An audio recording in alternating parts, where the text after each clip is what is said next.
Pertama adalah perkenalkan, nama saya Sofyan. Sofyan. Ya.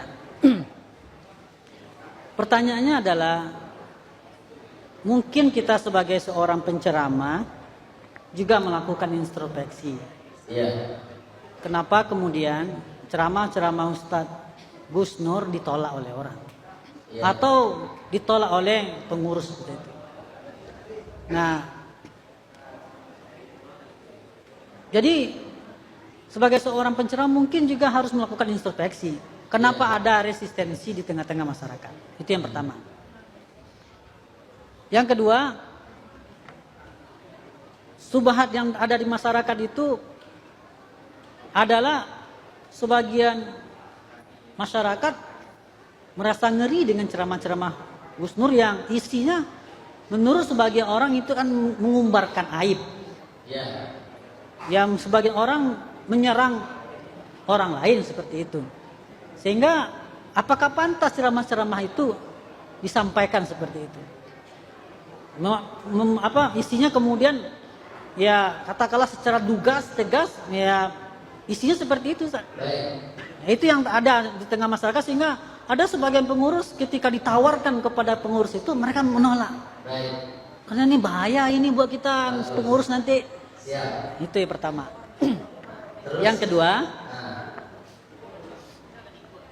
kalau saya dengar ceramah Gus ini kan sangat keras terhadap rezim.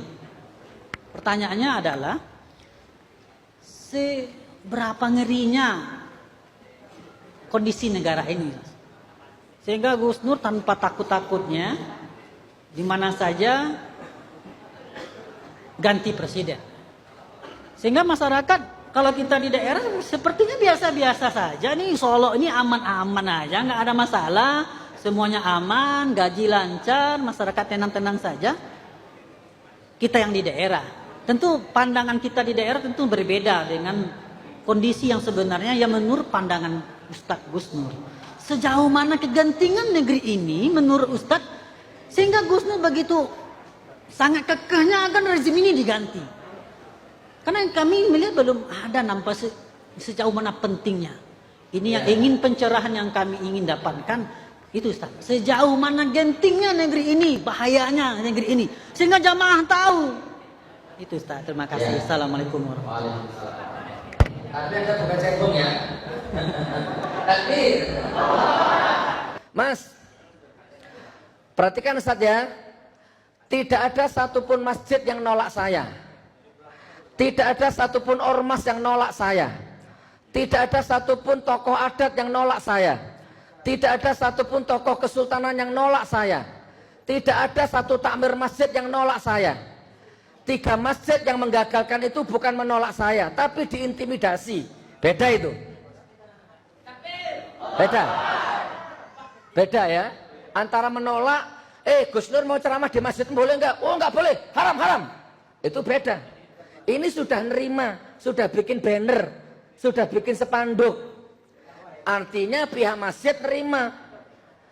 Tapi kenapa bisa gagal? Karena diintervensi. Saya pernah dengar Masjid Jogokarian, Jogja. Masjid Jogokarian ngundang saya. Didatangi Intel, didatangi Banser, didatangi Ansor. Tolong ganti Gus Nur, ganti Gus Nur. Oh macam-macam, siang malam didatangi Intel. Tapi Masjid Jogokarian adalah masjid yang punya kedaulatan. Ini masjid dibangun pakai uang umat, pakai keringat umat, bukan pakai uang rezim. Apa jelek buruknya tergantung ini. Kamu orang luar nggak boleh intervensi di masjid ini. Ya sudah kalau gitu ganti. Enggak, tetap Gus Nur. Ya sudah kalau gitu Gus Nur datang tapi jangan ceramah, duduk saja. Enggak, Gus Nur diundang untuk ceramah. Itu namanya takmir yang punya kedaulatan, yang tidak bisa diintervensi oleh apapun. Dan akhirnya saya ceramah sukses di Jogokarian. Kedua, ada masjid di Jalan Gatot Subroto Jakarta. Aduh, masjid apa itu? Masjid apa itu? Masjid BUMN pokoknya ngundang saya. 3 bulan ngorder saya. Kurang 1 minggu baru digagalkan. Kenapa digagalkan? Perintah atasan. Kenapa? Ternyata diintimidasi sama rezim. Perhatikan, Tidak ada satu masjid pun yang nolak saya. Tunjukkan mana masjidnya. Tunjukkan, masyarakat mana nolak saya. Di mana kita yang di demo sama NU itu? Solo. Jamaahnya beludak sampai keluar. Artinya apa? Artinya saya nggak pernah ada masalah dengan jamaah. Hati nurani nggak bisa dibohongi. Kalau memang ceramah saya salah, pasti ada yang komplain jamaahnya itu. Beludak. Ternyata tiba-tiba ada segerombolan ansor, banser atau pagar nusa itu demo di depan bikin kerusuhan. Yang nolak bukan masyarakatnya, yang nolak bukan jamaahnya, yang bikin kisruh orang luar. Tolong dicatat itu. Islam Nusantara ditolak di Langkat. Ansor banser diusir di Langkat. Saya diterima dengan tangan terbuka dengan Kesultanan Langkat. Dengan Tengku Zulkarnain. Sampai kulali aku. Tengku Chandra, keluarga Kesultanan. Jadi Mas, bedakan Mas. Bedakan, ini caranya melihat dari sudut kamera yang pas. Tidak ada masjid yang nolak saya. Tapi masjid diintimidasi, baru ada. Nah, yang kedua Mas, Gus Nur sebagai ustadz harusnya introspeksi. Ya, kenapa ceramahnya ditolak? Dan segawat apa sih negara ini? Jawaban yang pertama, introspeksi itu sudah bagian dari naluri saya. Introspeksi itu sudah bagian dari spontanitas ilmu saya. Dalam renung, di mobil, di pesawat, di kamar, ada momen-momen tertentu saya merenung. Dan memang tidak masuk Metro TV waktu saya merenung itu. Saya nggak pernah waktu gini loh. Itu tidak pernah difoto. Tapi setiap manusia itu diciptakan sama Allah lengkap dengan hati nuraninya. Yang namanya hati nurani itu nggak mau dibohongi dan nggak mau berbohong. Ada kalanya saya merenung, ada kalanya introspeksi, dan akhirnya tidak akan saya ulangi kalau itu memang salah di mata saya, apalagi salah di mata orang yang mengkritik saya. Saya sering kok dikritik, Gus ini salah, Gus ini salah. Saya renung, oh iya. Saya turut, saya masukkan, saya terima, dan tidak saya ulang lagi. Itu sudah otomatis. Jadi merenung introspeksi itu sudah otomatis. Itu jawabannya. Sama dengan Gus kalau lapar makan. Kalau lapar nggak usah disuruh, tak makan sendiri. Gus kalau ngantuk tidur. Nggak usah disuruh, kalau aku ngantuk tak tidur sendiri. Itu sudah naluri manusia. Saya hidup penuh dengan introspeksi. Saya hidup penuh dengan perenungan-perenungan. Itu poin yang pertama. Kalau saya nggak bisa introspeksi Mas, istri saya nggak 3 Mas. Istri saya 3, itu berarti saya bisa merenung, bisa introspeksi. Apalagi ya? Takbir. Oke, poin pertama. Poin kedua, jangan-jangan ceramahnya Gus Nur ini keras, apa kasar. Saudaraku, kasih waktu 2 jam saya, 3 jam sampai maghrib bila perlu. Tak buka semua. Sebenarnya nggak usah dibuka, Anda tahu. Janji BBM tidak naik, ternyata naik. Nggak masalah naik, mau naik 50.000 tak beli. Mau 100.000 tak beli, bukan masalah naiknya. Sudah terlanjur janji nggak naik. Kok naik? Bahkan naiknya 12 kali tengah malam nggak pamit-pamit sama rakyat. Sementara dulu waktu SBY jadi presiden, 1 kali naik PDI-nya ribut jadi se-Indonesia Raya. Janji nggak mau cabut subsidi, ternyata dicabut. Janji nggak mau naik listrik, ternyata naik. Ya, 2012 SMK akan keluar, nggak ada. 2000 berapa? Sampai 2 tahun janji lagi. Sampai sekarang SMK-nya nggak ada. Janji nggak impor apa-apa. Ini apa ini, negara besar kok apa-apa impor? Dagang impor, beras impor, bawang impor. Ini ada yang salah ini. Kalau saya jadi presiden, menterinya saya pecat itu nanti. Begitu jadi presiden, pacul aja impor, garam aja impor. Sebentar, saya tuntaskan jawabannya. Terlalu munafik, terlalu pendusta, terlalu banyak bohongnya. Ya, bohongnya bukannya sekedar wilayah ekonomi, tapi sudah wilayah hukum, bahkan wilayah ranah ibadah. Sholat pun dipakai alat bohong.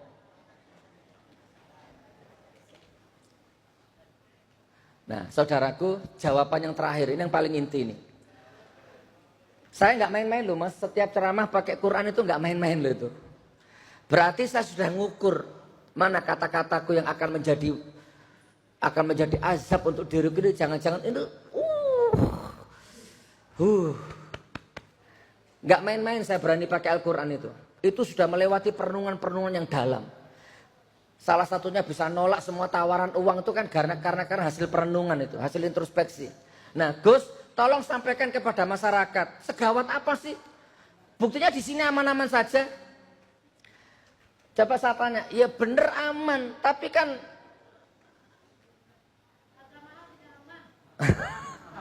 saya kalau astagfirullahaladzim. Mas, satu ya, tenaga kerja Cina jutaan masuk ke Indonesia. Sementara pribumi cari pekerjaan susah. Dulu janjinya akan menciptakan 10 juta lapangan pekerjaan. Orang pribumi bikin cari pekerjaan susah, yang gampang malah orang Cina yang masuk. Tahun 81 Pak Harto bikin program transmigrasi. Orang-orang Jawa yang tidak punya kerjaan dikasih lahan di Sumatera sana. Sekarang kaya-kaya semua itu orang-orang transmigrasi itu. Tahun 2015 sampai 2000 sekarang ini Pak Jokowi bikin program transmigrasi orang Tiongkok pindah ke Indonesia. Pertama ya, yang kedua, orang pribumi mas bikin KTP 1 tahun nggak selesai-selesai. Sementara orang Cina baru masuk Indonesia 2 hari sudah punya KTP, sudah punya nomor rekening. Ini pengkhianatan negara mas. Ini mengancam kedaulatan rakyat. Yang ngomong bukan saya, Rocky Gerung ngomong, Kiflan Zen ngomong, siapa lagi? Tokoh-tokoh militer ngomong. Sebentar, sambil saya urai pelan-pelan. Tiap hari itu ada orang Cina itu di Cengkareng itu. Kan sudah sering di YouTube saya bahas. Saya punya jamaah itu orang imigrasi. Saya punya jamaah orang pajak. Saya punya jamaah orang polisi. Mas, di Polri, di Polres, di Polsek, nggak semuanya hormat sama Tito mas. Di depan Tito hormat, tapi di belakangnya Tito, yes Kak Nur, mantap. Gitu di belakangnya Pak Tito itu. Bahkan di imigrasi itu ini saksinya ini, kemarin itu di Cengkareng. Tiba-tiba saya didatangi orang-orang Angkasa Pura, pakai seragam, peluk saya, Gus, titip negoro, titip negoro. Saya anak buahnya Ngabalin, tapi saya muak lihat wajahnya Ngabalin.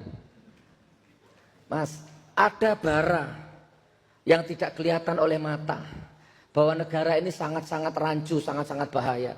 Mas, main-main ke Morowali mas. Di Morowali itu ada satu daerah itu 90 bahkan 100% Cina. Orang Jawa, orang asli Morowali gak bisa masuk ke sana. Dulu Singapura itu 100% Melayu, 100% Muslim Singapura itu. Filipina itu dulu 100% Muslim. Sekarang Muslimnya ndak ada, ganti Cina. Indonesia akan seperti itu. Mas datang ke Pantai Indah Kapuk mas. Datang silahkan sana ke Jakarta namanya Pantai Indah Kapuk. Atau BSD mas tanya, silahkan sana. Mall-mall menjulang tinggi. Sekolahan orang Cina itu wah. Tidak ada satupun orang pribumi di sana. Ada sekolahnya Cina itu selapangan sepak bola itu.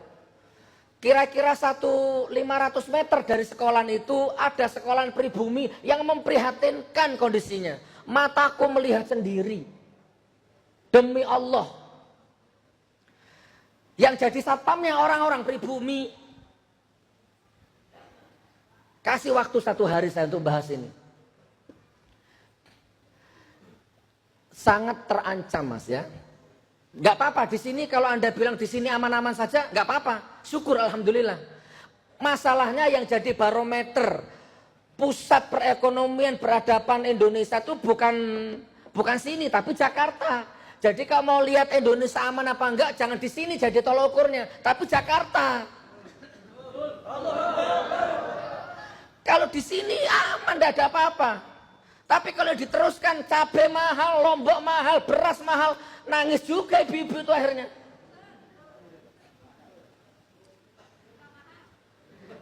Jadi kalau lihat negara ini aman apa tidak, jangan tolok ukurnya di sini, kecamatan. Tapi tolok ukurnya Jakarta. Ibarat catur pengendalinya ada di sana semua. Hud, Mas. Saya ngomong ya, perhatikan. Kalau ada bayi lahir, procot, langsung dapat rumah. Itu berarti Anda sedang berada di Qatar. Di Qatar itu kalau ada bayi lahir langsung dikasih rumah sama pemerintahnya. Lahir procot, langsung orang tuanya dikasih tunjangan 80% dari gajinya. Itu berarti Anda sedang berada di Swedia. Di Swedia itu kalau ada bayi lahir, orang tuanya langsung dikasih 80% tunjangan naik itu. Ada bayi lahir, procot, langsung dikasih tunjangan. Semuanya difasilitas, semua rumah sakit, obat, macam-macam, semua dipenuhi. Itu berarti Anda sedang berada di Saudi Arabia. Ada bayi lahir, procot, langsung dikasih susu. Mulai dari bayi sampai selesai masa susunya, dikuliahkan sampai sarjana. Berarti Anda sedang berada di Brunei Darussalam. Ada bayi lahir, procot, langsung dapat utang 13 juta. Berarti Anda berada di mana?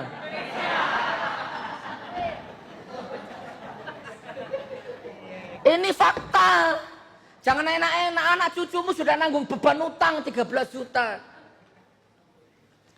Ini kalau kita alirkan ke Al-Quran, Mas, nggak mampu otaknya Anda berpikir. Ini kalau kita kembalikan ke Al-Quran, rezim ini akan ditenggelamkan sama Allah sehancur-hancurnya. Kenapa? Karena rezim ini sekarang sudah dijerat sama riba, rentenir dunia, riba yang hukumnya setara menzina ibu kandung sendiri. Itu paling kecil dosanya riba itu. Itu kalau dikembalikan ke Al-Quran. Bayar bunganya saja, itu masih ngutang, Mas. Itu bayar bunganya saja. Masa Anda bangga punya negara sekaya ini dijerat utang seperti itu? Makanya uang haji dipakai, itu pun bangkrut. Itu pun nggak pamit sama orang yang punya uang. Saya nggak tahu nanti endingnya bagaimana ini. Berapa jamaah yang akan nggak berangkat nanti ini. Uangnya sudah dipakai untuk infrastruktur. BPJS, Mas, seluruh dokter Indonesia nangis. Memutus kontrak rumah sakit dengan BPJS karena sudah nggak ada uangnya. Artinya apa? BPJS-nya defisit dan bangkrut. Loh, utang triliunan, BPJS bangkrut, dana haji dipakai, lama-lama kotak amal dipakai juga. Belum teks amnesti, pajak rakyat dicekik, darah rakyat dihisap, darah rakyatnya sudah kering, air matanya dihisap, air mata sudah nanahnya dihisap, rakyatnya sudah gini-gini nih. Penguasanya nggak ada tanda-tanda taubatan nasuha. Gus, segawat apa sih negara ini? Dua, Mas. Yang pertama, secara duniawi negara ini akan dihancurkan sama Allah sehancur-hancurnya. Dari sisi akidah, dari sisi Al-Quran. Wa idza aradna an nuhlika qaryatan amarna mutrafiha fafasaku fiha fahaqqa 'alaihal qaulu fadammarnaha tadmira. Al-Isra ayat 16. Bukan. Kalau aku akan hancurkan sebuah negeri, maka aku perintahkan orang yang berwenang di negeri itu untuk berlaku adil. Menegakkan perintahku. Kalau dikembangkan, yang kaya menyayangi yang miskin. Kalau dikembangkan itu. Penguasa umaroknya mengayomi rakyatnya. Tapi sayang kata Allah, orang berwenang di negeri itu mendustaiku, mendurhakaiku. Ya, melanggar perintahku. Maka berlakulah ayat-ayatku, aku hancurkan negeri itu sehancur-hancurnya. Ini kalau dari segi ayat. Dan sudah terbukti, Mas. Lombok, Palu, Bogor, Cirebon, Sukabumi. Ini sudah terbukti. Sampai sehancur mana sih, Gus? Ya ini sudah hancur. Apa nunggu di sini juga? Kan nggak mungkin toh. Naudzubillah min dzalik. Sudah cukup Palu, sudah cukup Cirebon, sudah cukup. Jangan nanya sehancur apa sih, segawat apa sih? Gawat sekali. Karena yang marah sudah Allah. Itu dari segi ayat. Kalau dari segi konstitusi, ya tadi itu, Mas. Orang pribumi bikin KTP susah, cari kerjaan susah. Sementara orang Cinanya bisa bikin KTP sendiri, punya rekening sendiri, bahkan bisa nyetak KTP sendiri. Ayo, sudah lihat videonya belum? Kemarin orang Cina digerebek, bisa nyetak KTP sendiri. Di Cengkareng ada orang Cina masuk bawa koper di-scan. Tuh, ada senjata apinya, ada narkobanya, ada alat seksnya. Ditangkap sama petugas imigrasi. Dibawa ke ruangan, diinterogasi. Akhirnya orang Cina telepon seseorang. Wang Cincong, wah ya, hayo, hayo. Nggak lama kemudian datang orang jemput. Aman hilang bekasnya. Wallah. Belum dari PKI-nya. Ada tentara merahasia buku-buku PKI dipecat. Teramat sangat gawat, Mas. Teramat sangat gawat. Asar ya. Dikembangkan, Mas, dikembangkan. Cukup lah. Oh, masih lama.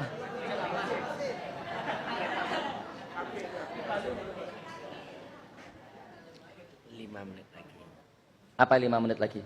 Makan? Nanti enggak. Oh iya. Roboh nanti. Oh iya. Coba bantu saya, Mas. Ingatkan saya melengkapi apa?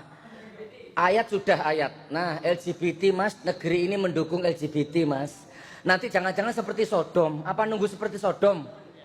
Dihancurkan sama Allah Nabi Lut. Dan itu sudah terjadi di Palu. Tenggelam satu desa. Menteri agamanya mendukung LGBT. Ini jangan diremehkan. Ribanya, mencekik utangnya. Astagfirullahaladzim. Ya. Ya.